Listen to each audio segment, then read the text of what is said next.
My name is Heather, and I'm a 24-year-old working in an office. Right now, I'm waiting to meet Tim, my date of 3 months. Honestly, it's my first time dating a guy. I grew up in a rural area surrounded by endless farmland. Sometimes it seemed like there were more raccoons around than people. Moving to the city was a shock, with all the tall buildings and busy crowds. My upbringing was quite strict. My dad insisted I focus solely on my studies. About 6 months ago, we had a major disagreement. I argued that, as an adult, I should be free to make my own choices. He didn't budge and said I could leave if I wouldn't listen to him. So I left, asserting my independence. A friend took me to a social event, where I met Tim. Tim, Heather, have you been waiting long? Heather: no, I just arrived. Tim is considerate and attentive, always finding time for our weekly dates despite his hectic schedule. Tim: and then, would you mind turning around for a moment? Tim smoothly took a necklace from his pocket and fastened it around my neck. Heather: it's so beautiful, thank you, I love it. Tim: I'm glad you like it. I was delighted with the necklace Tim gave me. As we parted ways, I appreciated his thoughtful gesture, showing me he cared even on ordinary days. My parents had never allowed me to wear jewelry, and they rarely gave me gifts, even on my birthday. As I admired the necklace, a colleague commented, it might just be from a dollar store. The next day, a junior colleague said to me, really? I can't believe he gave you something from a dollar store, Heather. If I were you, I'd be upset. He's trying to pass off a cheap gift as something special. I was shocked by their comments. I hadn't noticed where the necklace was from, but its cost didn't matter to me. I was grateful for the thought behind the gift. If you're okay with it, then it's fine, she said with a casual shrug. Tim broke up with me over the phone, catching me off guard. We hadn't spoken much lately, and I sensed something was off. He used to be incredibly thoughtful, but for the past 2 weeks, our daily calls and weekend dates had dwindled, and he became increasingly distant. I couldn't understand what was happening, so I tried to reach out to him multiple times. When Tim finally picked up my call, he sounded cold and detached, nothing like the person I used to know. A breakup? Why? Did I do something wrong, Tim? Not really, he replied flatly. Then what is it? I pressed him for an explanation, but all he could manage was a long, drawn-out sigh. Ew, it's just too much. What I'm trying to say is, let's break up. All of a sudden. Why? My voice wavered as tears filled my eyes, but Tim seemed unaffected. Poor people always get emotional quickly, don't they? What? The call abruptly ended, and although I tried to contact him several times afterward, he never responded. Being dumped without explanation left me heartbroken, and I lost my appetite for days. Junior colleague: Heather, you need to cheer up. You haven't been eating, have you? You're losing weight. My junior colleague was concerned about me and took care of me, but I remained downhearted. Fast forward 3 years. One day, while I was off work, my junior colleague and I were enjoying burgers at the park when a couple strolled by. We're going on a night cruise for dinner. It's the top-tier one, so exciting. I recognized the voice, and when I looked up, there was Tim in a polished suit, alongside a woman dressed in a short jacket, mini skirt, and high heels. I was taken aback by the unexpected encounter, but Tim didn't acknowledge me. Instead, he glanced at my junior colleague and me with a disdainful look. You, fast food at the park is so cheap. How pathetic. Be careful what you say, she might start crying. We should pity her. This is probably the best she can afford. Tim's apparent girlfriend not only failed to reprimand him, but also joined in laughing at us. Tim, seriously? You used to date someone like her? Unbelievable. Were you blind? She linked her arm with Tim's and waved her hand, flaunting flashy nail art as if to emphasize her point.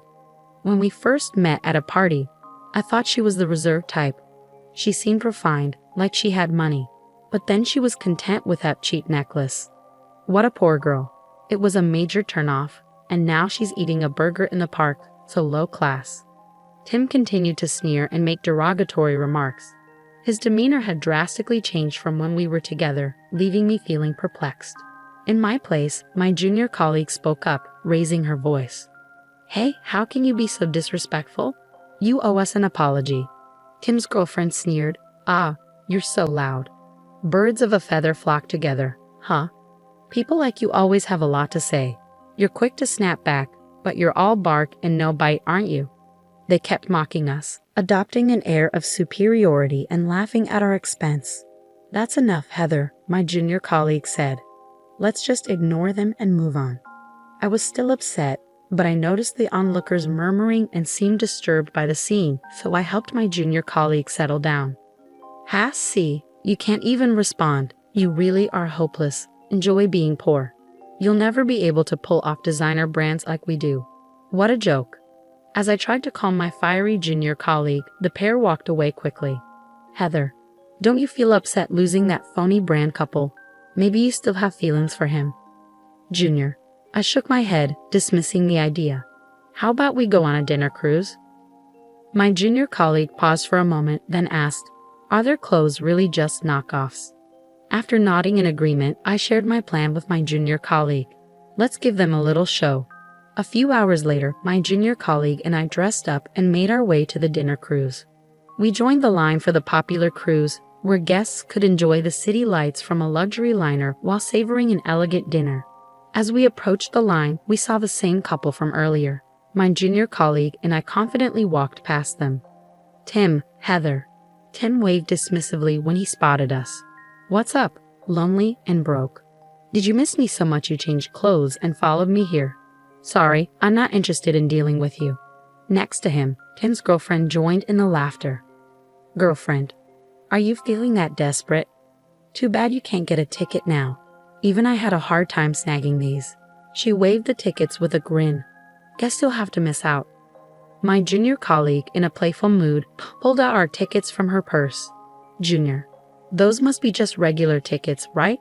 Heather had no trouble getting express tickets, even on the same day. What? Not just express tickets, but the top-tier premium suite tickets. Aren't those worth several $1,000s? Seeing their shocked expressions, my junior colleague couldn't help but grin. Well, good luck with the clue. With my junior colleague by my side, both of us grinning, we breezed past the long line and made our way to the express gate. Why? What's up with your friend, Tim? She's not just some ordinary woman, is she? 3 years later, our unexpected encounter was as unpleasant as the day we parted ways. Haha, I'm shocked. I knew you were struggling, but you're still at rock bottom. Pathetic. Breaking up was definitely the right move. Tim, momentarily taken aback, glanced at me, my junior colleague, and the burgers we were enjoying, then sneered. Wait, Tim, you used to date someone like this? Unbelievable. Were you blind? The woman linked her arm with Tim's and waved her hand adorned with flashy nail art as though fanning herself. At first, I thought she was reserved when we met at that party. She came across as a foodie, which made me assume she was wealthy, but she was thrilled with that dollar store necklace. What a poor girl. It was such a letdown. And now she's munching on a burger at the park, so low class. Tim continued to sneer and hurl awful comments. His demeanor and behavior were drastically different from when we were dating, leaving me somewhat perplexed. My junior colleague spoke up on my behalf. Hey, how can you be so rude? You should apologize right now. You're so bothersome. You really fit in with your friend. People like you always have a lot to say. Sure, you snap back quickly, but at the end of the day, you're just all bark and no bite. They kept looking down on us and laughing with a condescending attitude. That's enough, Heather. Let's just pay them no mind, said my junior colleague. While my junior colleague was still visibly upset, I noticed people around us whispering and looking uncomfortable, so I tried to calm her down. Ha, look at you. You can't even respond. You're truly hopeless. Enjoy being poor. It's clear you'll never afford designer clothes like us. What a shame. As I was settling down my fiery junior colleague, the pair briskly walked away. Heather, aren't you bothered by losing out to that couple of phonies? Maybe you still have feelings for him. Junior, no, I shook my head, signaling that her assumption was incorrect. Would you like to go on a dinner cruise? My junior colleague was momentarily surprised and asked, wait, are their clothes really fake? Once I nodded, I shared my plan with her. Let's put on a little display. A few hours later, after my junior colleague helped me get ready, we made our way to the dinner cruise. There was a long line for the sought-after cruise, where guests could enjoy city lights from a luxury liner while savoring an elegant dinner. When my junior colleague and I spotted the couple from earlier in the line, we walked right past them. Tim. Heather. Tim dismissively waved his hand when he saw us. What's going on? Broken and lonely? Miss me so much you decided to follow me and even change your outfit? It's not going to happen. I can't deal with someone like you. Next to him, Tim's girlfriend also burst out laughing. Girlfriend? Did you miss him that much? Too bad you can't get a ticket now. Even I struggled to snag this one. She waved her tickets, grinning smugly. Too bad for you. My junior colleague, still in good spirits, reached into her purse and pulled out our tickets. Junior. Those must be just standard tickets, right? You had a hard time with those. Heather, on the other hand, can easily secure express tickets, even on the same day. What? Not just express tickets, but the top-tier private suite tickets.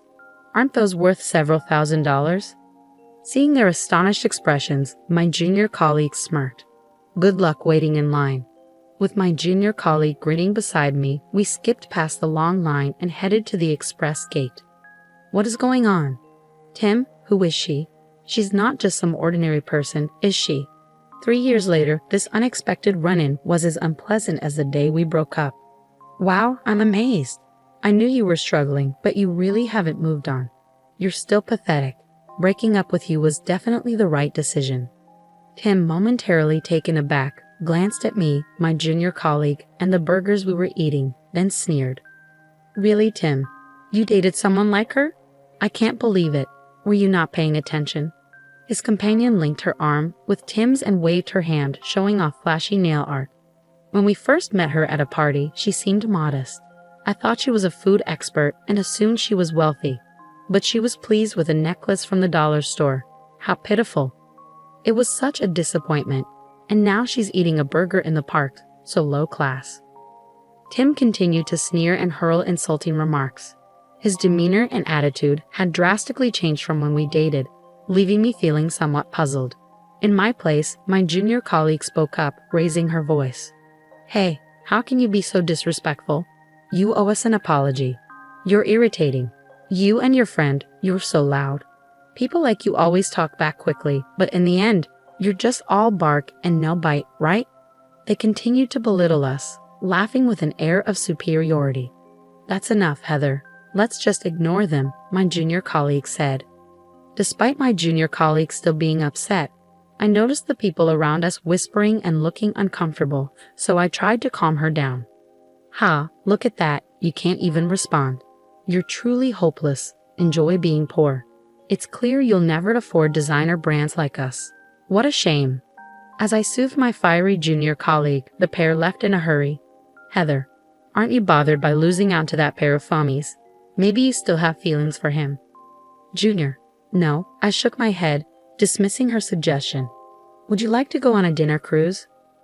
My junior colleague paused for a moment and then asked, Wait, are their clothes really fake? After confirming my nod, I laid out my plan to her. Let's put on a show for them.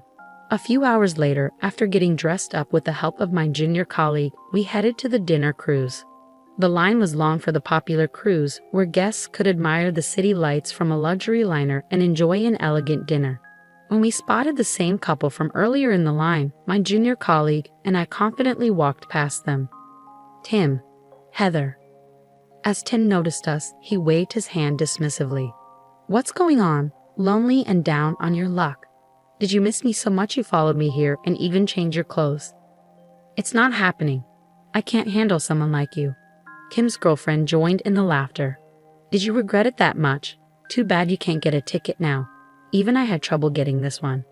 She waved her tickets triumphantly. Better luck next time. Meanwhile, my junior colleague, brimming with cheerfulness, pulled out our own tickets from her purse. Junior. Those must be just standard tickets, right? Heather can easily score express tickets, even on the same day. What? Not just express tickets, but the luxurious private suite premium tickets. Aren't those worth several $1,000s each? Noticing their astonished expressions, my junior colleague gave them a cheeky grin. Good luck waiting in line. With my junior colleague by my side, we skipped past the long line and made our way to the express gate.